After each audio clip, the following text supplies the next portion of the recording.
Fantastic. Thank you sir. నువ్వు పాడింది ఏ రాగం తల్లి? హిందోళం సార్. హిందోళం అంటే సారీగమా అలా. నువ్వు ఎలా అన్నావు? సగం మద. మరి ఏది? హిందోళంలో రీ ఉండదు సార్. ఈ పర్టికులర్ సీన్ గురించి చెప్పాలి. నేను జనరల్గా అక్కడ ఎక్కువ ఆర్టిస్టులతో ఇంటరాక్ట్ అవుతూ వాళ్ళతో మాట్లాడుతూ సరదాగా చేస్తుంటాను. ఇది బ్రహ్మానంద్ గారి క్యారెక్టర్ ఎంత వర్కౌట్ అయిందో మీ అందరికీ తెలుసు కదా, కింగ్లో క్యారెక్టర్. ఆ క్యారెక్టర్ ఈ పర్టికులర్ సీన్ చేస్తున్నప్పుడు ఒక అమ్మాయి వచ్చి పాడుతుంది. ఆ పాడిన అమ్మాయి రియల్ సింగర్ అమ్మాయి.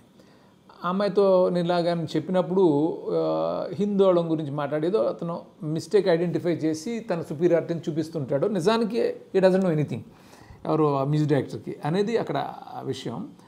సో అప్పుడు హిందోళం గురించి మాట్లాడుతున్నప్పుడు ఎలా చేయాలి అంటే అమ్మాయి చెప్పింది హిందోళంలో రీ ఉండదు అనే విషయం నాకు ఆ అమ్మాయి ద్వారా తెలిసి నేను అది ఇన్కార్పొరేట్ చేసి రాసి అది చేశాను.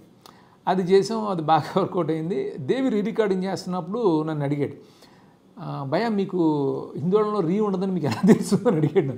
నన్ను అడిగితే నాకు తెలీదు, అమ్మాయి చెప్పింది అక్కడ సింగర్ అంటే. అది నిజంగా నేను షాక్ అయ్యాను, భయ హిందోళంలో రీ ఉండదని మీకు ఎలా తెలుసు అంటే అది నాకు గుర్తొచ్చింది. ఇప్పుడు ఏం చంపక్ సేట్ మందిని పరేషాన్ చేస్తున్నట్టు ఏం కథ? కథలు చెప్పడానికి నేను హరిదాసుని కాదు, చంపక్ దాసుని. నేను పరేషాన్ చేయట్లా, ఫైనాన్స్ చేస్తున్నాను. ఏందిరో వాల్యూమ్ పెంచినావు? పెంచక నేను చూసి పోసేసుకుంటాను అనుకున్నావా? ఇది వ్యాపారం. నేను స్ట్రాంగ్గా బిలీవ్ చేసేవాడిని, ఎంత పెద్ద సినిమా చేసినా సరే, ఎంత సీరియస్ థీమ్ అయినా సరే దాన్ని ఎంటర్టైన్గా చెప్పాలని. ఫ్రాంక్గా మీరు చూస్తే దూకుడు అనేది చాలా సీరియస్ థీమ్, ఒక ఫాదర్ అండ్ సన్ ఎమోషన్కి సంబంధించిన సినిమా అది. దాన్ని ఇంత ఎంటర్టైనింగ్గా చెప్పాలి అని అనుకున్నప్పుడు ఈ రియాలిటీ షో ఐడియా. ఈ రియాలిటీ షోలో ఆల్రెడీ యాక్టింగ్ పిచ్ ఉన్న బ్రహ్మానందం గారి క్యారెక్టరు ఇల్లు అద్దెకిచ్చుకుని అందులో వేషాలు వేస్తూ సినిమా షూటింగ్లకి ఇస్తూ చేస్తుంటాడు. ఆయన్ని ఈ రియాలిటీ షోలో ఇన్వాల్వ్ చేసి చేయటం. సో ఆయన ఆ పీక్ పర్ఫార్మెన్స్ చేశారు. అసలు మహేష్ బాబు దాన్ని యాక్సెప్ట్ చేసి తాను అంత బిలీవ్ చేసి చేయడం వల్ల ఆ ఎపిసోడ్ అంత బాగా వచ్చింది. టీ తాగుతావంటరా? టీలు కాఫీలు అలవాట్లేదు. ఎంట్రీ తాగుతావా? టీ తాగినట్టు ఏది ఒక్కగారు టీ తాగుతారా? థ్యాంక్స్ అండి.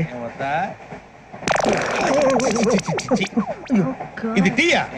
కాఫీ ఇచ్చావా? టీయే సార్. ఆ ఎపిసోడ్లోని ప్రత్యేకత ఏంటంటే నేను అది స్క్రిప్ట్ రాయలే, ఏ సీన్ కూడా రాయలేదు. జస్ట్ ప్రతి సీన్కి సంబంధించిన కంటెంట్ నా మైండ్లో ఉంది. అదే కంటెంట్ ఆర్టిస్ట్కి ఎక్స్ప్లెయిన్ చేసి టైమింగ్ చెప్పి నువ్వు ఇది చెప్పు అని చెప్పడం వల్ల ఏమైందంటే అది ఎక్కడ ఒక ఫ్రేమింగ్ ఉండదు, చాలా న్యాచురల్గా ఏదో జరుగుతున్నట్టుగా ఉంటుంది. అది ఇన్ని ఇయర్స్ అలా ఉండడానికి రీజన్ ఆ రియల్ న్యాచురాలిటీ, అది అలా చేయటం.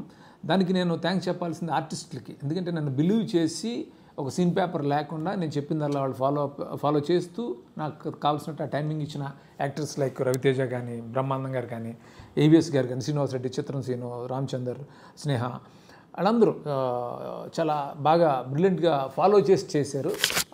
అలాంటి train episode after long 20 years తర్వాత, ఆఫ్టర్ లాంగ్ టైం 20 years తర్వాత మళ్ళీ నేను విశ్వంలో రిపీట్ చేయటం అంటే చాలా ఆలోచించాను. ఎందుకనంటే కథ డిమాండ్ మేరకు ఇందులో ట్రైన్ ఎపిసోడ్ కంపల్సరీ కావాలి. కానీ నేను ట్రైన్ ఎపిసోడ్ చేస్తున్నానని అంటే ఖచ్చితంగా వెంకీతో కంపేర్ చేస్తారు. వెంకీ అనేది డిఫరెంట్, విశ్వం ట్రైన్ ఎపిసోడ్ డిఫరెంట్. ఏంటంటే వెంకీ అనేది కొంతమంది కుర్రాళ్ళు ట్రైన్లో ట్రావెల్ అవుతుంటారు, అక్కడ అమ్మ పరిచయం అవుతుంది, అలా ఫ్రీ ఫ్లోలో వెళుతూ ఉంటుంది. ఇక్కడ ఈ ట్రైన్ ఎపిసోడ్కి ఉన్న వ్యత్యాసం ఏంటంటే ఇందులో అండర్ కరెంట్ ఒక డేంజర్ ఉంటుంది ఇందులో. బట్ నా నుంచి ఖచ్చితంగా హిలేరియస్ ఎంటర్టైన్మెంట్ ఎక్స్పెక్ట్ చేస్తారు, అంటే వెంకీ ఎపిసోడ్తో కంపేర్ చేస్తారు. లక్కీలీ అంత ఫన్ అంటే ఇది కూడా చాలా చాలా హిలేరియస్గా ఉంటుంది విశ్వంలో ట్రైన్ ఎపిసోడ్ కూడా. అంటే యాక్టర్స్ లైక్ గోపీచంద్ కానీ, వెన్నెల కిషోర్ కానీ, లేకపోతే చాలామంది యాక్టర్స్ నరేష్ గారు కానీ, ప్రగతి గారు కానీ, వీటి గణేష్ కానీ, లేకపోతే అజయ్ ఘోష్ కానీ, లేకపోతే శక్లక్ శంకర్ కానీ, గిరి, శక్లక్ శంకర్, చమక్ చంద్ర, వీళ్ళందరూ కూడా చాలా చాలా బాగా చేశారు. ఇది ఒక different episode from Venky, but ఇది కూడా టోటల్ హిలేరియస్గా ఉంటుంది, పీక్స్లో ఉంటుంది.